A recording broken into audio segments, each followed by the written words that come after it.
এবারের নির্বাচনে ঘটেছে একাধিক অপ্রত্যাশিত ঘটনা। লকেট চট্টোপাধ্যায় সুভাষ সরকারের পরাজয় ভাবনার বাইরে বিজেপি নেতৃত্বের। লোকসভা নির্বাচন শেষ হয়ে ফলাফল প্রকাশ হওয়ার পর দেখা যাচ্ছে বাংলায় অব্যাহত ঘাসফুল ঝড়। বাংলার মানুষ যে দিদির গ্যারান্টিতেই ভরসা রাখছেন, 21-এর বিধানসভা নির্বাচন, পুরসভা নির্বাচন, পঞ্চায়েত নির্বাচন এবং 2024 সালের লোকসভা নির্বাচনে বারংবার তা প্রমাণিত হয়েছে। মমতা বন্দ্যোপাধ্যায়, অভিষেক বন্দ্যোপাধ্যায়ের যুগলবন্দিতে বাংলায় বাজিমাত তৃণমূল কংগ্রেসের। পরাজয় শিকার দিলীপ ঘোষ, নিশীথ প্রামাণিক, সুভাষ সরকারের মতো তাবর তাবর নেতাদের। তবে বিজেপির রাজ্য সভাপতি হিসেবে দায়ভার নিলেন সুকান্ত মজুমদার।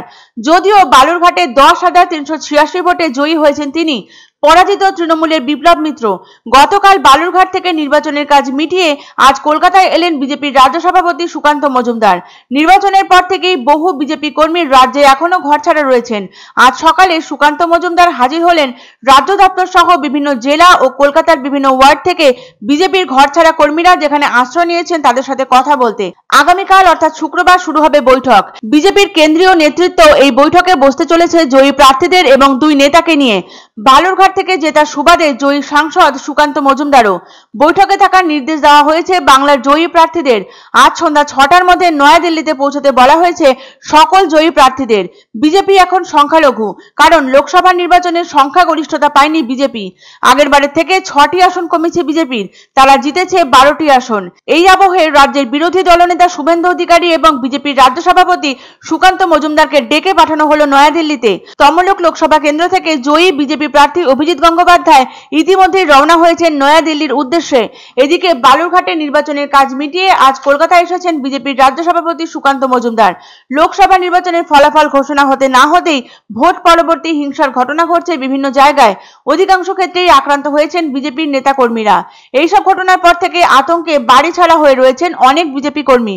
সুকান্ত মজুমদার তাদের সকলের সাথে কথা বলেন, আগ্রহ সহকারে শোনেন তাদের যাবতীয় কথা, তাদেরকে আশ্বস্ত করে সব রকম সাহায্যের প্রতিশ্রুতি দেন তিনি। পাশাপাশি তিনি বলেন, প্রয়োজন অনুযায়ী সমস্ত রকম আইনি পদক্ষেপ গ্রহণ করা হবে।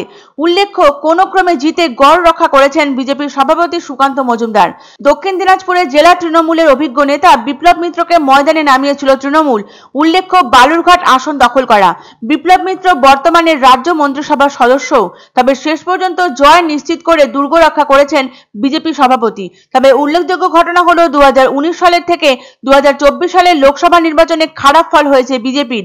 2019 সালে ছিল 18টি আসন, সেটি 12টিতে নেমে এসেছে 2024 সালে, অর্থাৎ ঘাটতি 6টি আসনের। এমনকি জেতা আসনও হাতছাড়া হয়ে গেছে তাদের। তবে বিজেপি সূত্র থেকে জানানো হয়েছে এই হারের বিষয়টি অবশ্যই পর্যালোচনা করা হবে। আসন রদবদল নিঃসন্দেহে একটা বড় ফ্যাক্টর। দুই কেন্দ্রীয় মন্ত্রীর হেরে যাওয়া এবং গড় রক্ষায় ব্যর্থতায় এটা স্পষ্টতই অনুমেয় যে বাংলার মানুষ প্রত্যাখ্যান করছেন মোদির গ্যারান্টি, তাদের ভরসা দিদির গ্যারান্টির উপরই।